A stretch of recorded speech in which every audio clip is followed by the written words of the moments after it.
சமூக ஊடகங்கள் அது எதற்கோ அதற்கு தான். அவங்க குடும்பத்தை தீர்மானிக்கிறதுக்கோ குடும்பம் நடத்துக்கிற நபரை தீர்மானிக்கிறதுக்கு அல்ல. என்ன உங்களுக்கு தெரியும்? அது யார் முகம்னு கூட தெரியாது, மெய்யா பொய்யான்னு கூட தெரியாது. மாயில் வாழக்கூடாது, ஜாகிரதையாக இருங்க. அவ்வளோ அதுக்கெல்லாம் நாக்க தூக்குறான், அதுக்கெல்லாம் அவன் அவ்வளோ பலவீனமாக இருக்கிறான்னு அர்த்தம். அவ்வளோ வீக்காக இருக்கிறான் அவன். அந்த மனுஷனோ மனுஷியோ அவ்வளோ பலவீனமாக இருக்கிறீங்க. ஆடம்பரம் வானான்ட்டு ஆடம்பரமாக வாழ்ந்துருக்குறாங்கல்ல,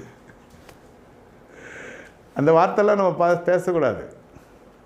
ஏன் உனக்கும் தேவை சொகுசான வாழ்க்கை, எனக்கும் தேவை. கொஞ்சம் பாடி கொஞ்சம் கம்ஃபர்ட் தேவை. அதுக்கு தான் இதெல்லாம் மாட்டி வச்சுருக்குது, அதுக்கு தான் இதெல்லாம் பண்ணி வச்சுருக்குது. சரி, அன்றைக்கி சூழ்நிலை வேறு.